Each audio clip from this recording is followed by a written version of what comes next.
Hello नमस्कार सत श्री अकाल अस्सलाम वालेकुम। कैसे हैं जनाब। ऑपरेशन सिंदूर और सीजफायर से जोड़कर आज आप लोगों का ध्यान साथियों में एक बिल्कुल दूसरी जगह लेके जाऊंगा।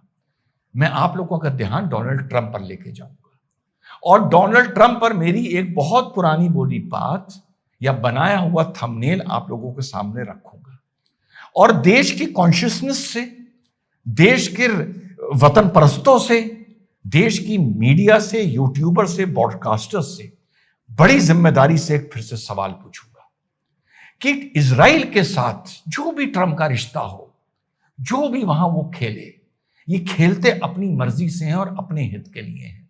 और यही जो वो भारत के साथ रिश्ते रखें और खेलें, ये खेलते अपनी मर्जी से और अपने हित के लिए हैं।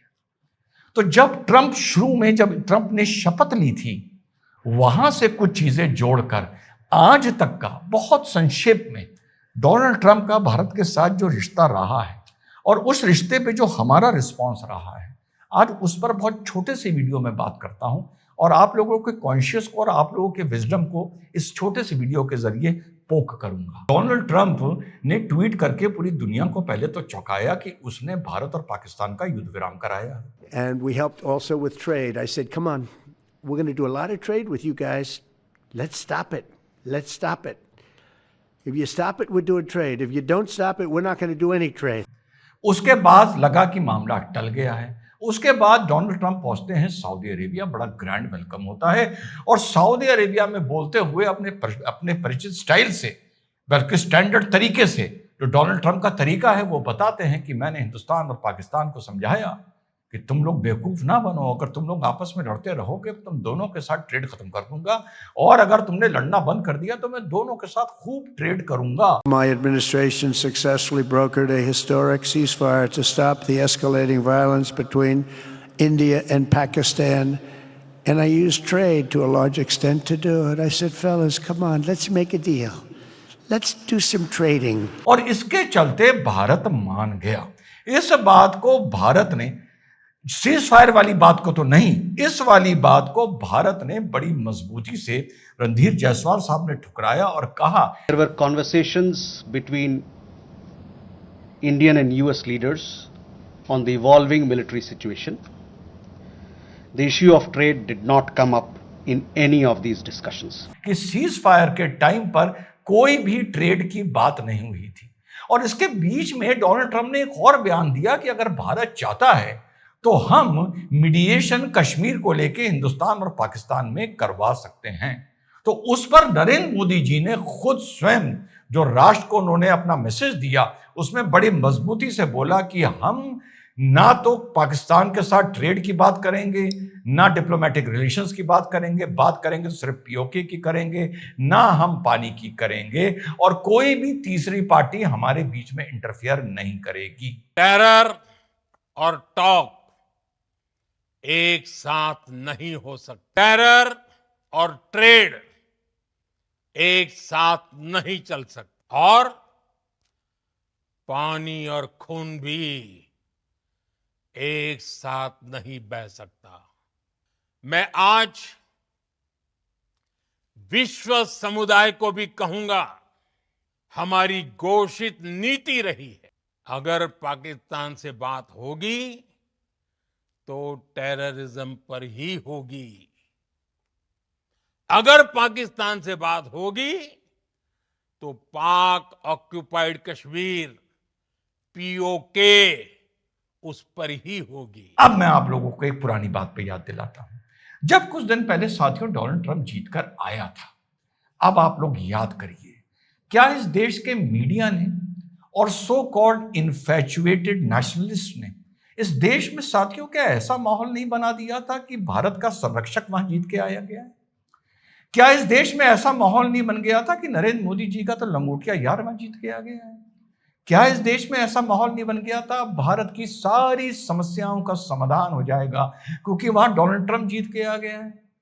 क्या ऐसे देश में, दुनिया में ऐसा माहौल नहीं बन गया था? मैं तो अभी देश की बात कर रहा हूं कि पूरे दुनिया का आतंकवाद खत्म हो जाएगा क्योंकि वहां पे डोनाल्ड ट्रंप जीत के आ गया है। क्या क्या बातें थी डोनाल्ड ट्रंप की, यहां पर मैं ये कर दूंगा, वहां पर वो कर दूंगा, और वो मैंने मुझे याद है इसलिए मैं याद रखता हूं कि किसी भी अगर अपने वीडियो में ये बोल दो कि डोनाल्ड ट्रंप पर यार विश्वास नहीं किया जा सकता, या डोनाल्ड ट्रंप में बड़ा अजीब सा लड़कपन लगता है, या वो ग्रेस नहीं लगता है बातचीत में, तो साहब 10-12 लोग छोटा मोटा ट्रोल करने तक आ जाते थे कि आप कहना क्या चाहते हैं। तब मैंने एक वीडियो बनाया था, उसका थंबनेल ही आपको उसका कंटेंट बता देगा, और थंबनेल था टक्कर टक्कर, और दोनों को मैंने आमने सामने दिखाया था। तो मुझसे कुछ लोगों ने उस टाइम कमेंट करके कहा था आप क्या कहना चाहते हैं, आप पेसिमिस्टिक क्यों होते हैं। मैंने कहा था वक्त गवाही देगा, और देखो साथियों वक्त ने गवाही दे दी। पहले जानबूझकर भारत को एम्बैरस करने के लिए मैं कहता हूं बीच में पड़ा हो सीज फायर में, कोई नहीं है, पढ़ते हैं भाई। इंडिया भी तो कह रहा था कि हम यूक्रेन और रशिया के सीज फायर में कोई कंट्रीब्यूशन कर सकते हैं, कोई हमसे कोई मीडिएशन चाहे तो हम करवा सकते हैं, पहल कर रहा था। डोनाल्ड ट्रंप कर सकता है, लेकिन जो ट्वीट किया क्या ये फॉर्मेट का हिस्सा होगा? फॉर्मेट का हिस्सा नहीं था जो इसने कर दिया। जो सऊदी अरेबिया जाके डोनाल्ड ट्रंप बोल रहा है, क्या ये एक मैच्योर पॉलिटिक्स का फॉर्मेट का हिस्सा हो सकता है जिसमें नरेंद्र मोदी जी से सैंक्शन लिया हो? पाकिस्तान की सैंक्शन की तो छोड़ो, उन्होंने तो डोनाल्ड ट्रंप का शुक्रिया ही अदा कर दिया कि भाई थैंक यू वेरी मच जो तुमने हमारी जान बचा ली। लेकिन ये भारत की तरफ से ये फॉर्मेट का हिस्सा नहीं हो सकता। आप लोगों को पता है कि भारत इस टाइम वर्ल्ड ट्रेड ऑर्गेनाइजेशन में भारत ने अप्रोच किया है। अमेरिका ने जो भारत के एल्युमिनियम और स्टील पर 25% का टैरिफ बढ़ाया है। तो जब डोनाल्ड ट्रंप जीत के आया था, मैं आज आप लोगों को वो वक्त याद दिलाना चाहता हूं एज अ कमेंटेटर, और ऑपरेशन सिंदूर के बैकड्रॉप में और इस सीजफायर के बैकड्रॉप में यार ताऊ बना लिया था उसको। तो डोनाल्ड ट्रंप का शेयर बाजार यहां चल रहा था, फिर कुछ बोला तो यहां गिर गया, फिर कुछ बोला तो यहां उड़ गया, फिर कुछ बोला तो यहां गिर गया। यह है हमारी देश का मीडिया और सो कॉल्ड नेशनलिस्ट का, यूट्यूबर्स का, ब्रॉडकास्टर्स का, मीडिया पर्सनैलिटीज का बिहेवियर। रिजवान ने सीधी सी बात कही थी टक्कर होगी, और देख लो आज जियोपॉलिटिक्स इसी को तो कहते हैं। जाओ देख के बताओ पूरे भारत में किसने कहा था कि टक्कर होगी? आपके भाई ने कहा था टक्कर होगी। और टैरिफ को लेके भी हो रही है, सीजफायर को भी लेके हो रही है। भारत का प्रधानमंत्री और हमारे सीनियर मोस्ट स्पोक्स पर्सन जिनको दुनिया सुन रही है उनकी बातों का खंडन कर रहे हैं।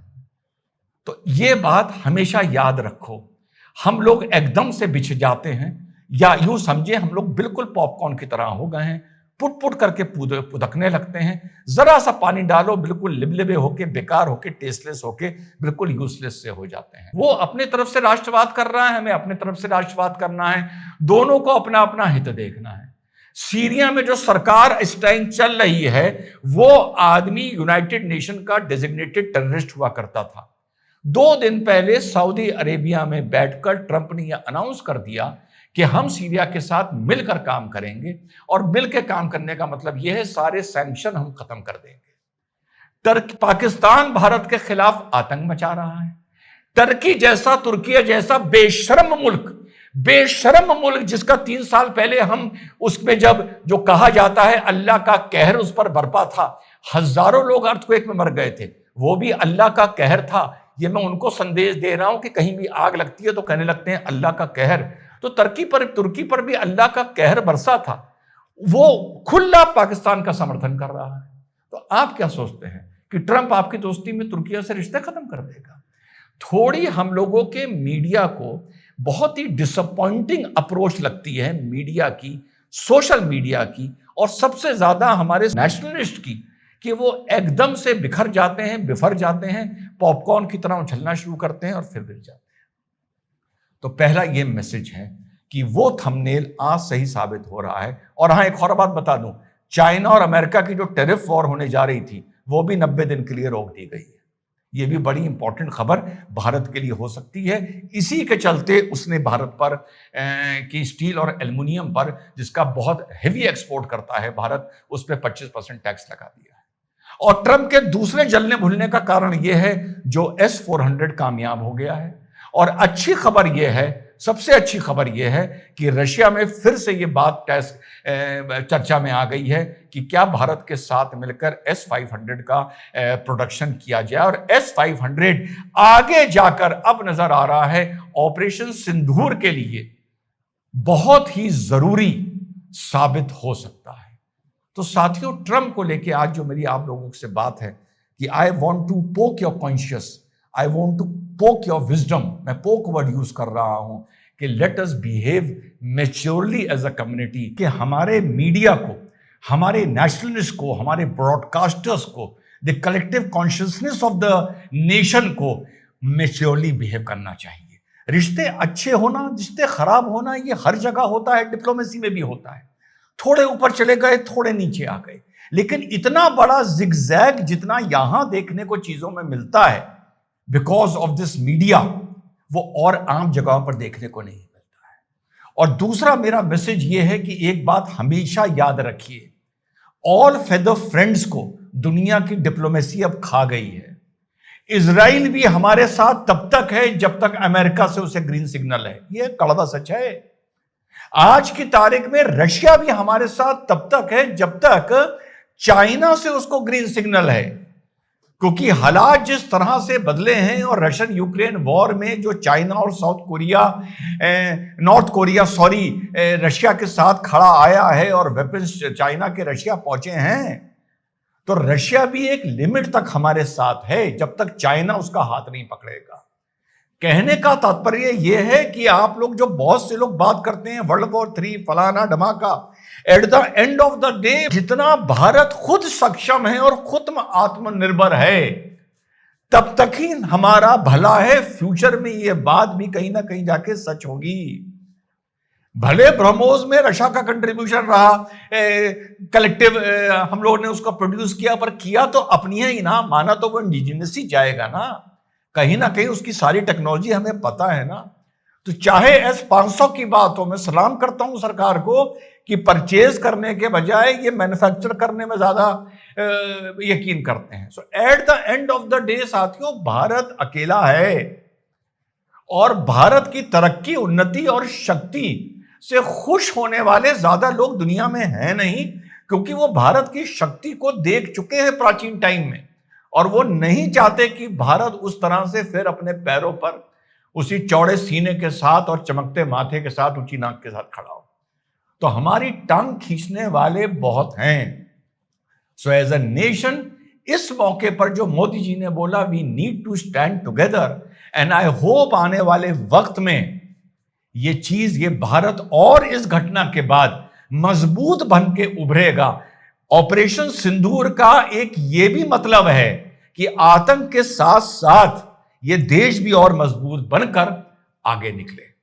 जय हिंद, वंदे मातरम, खुदा हाफिज।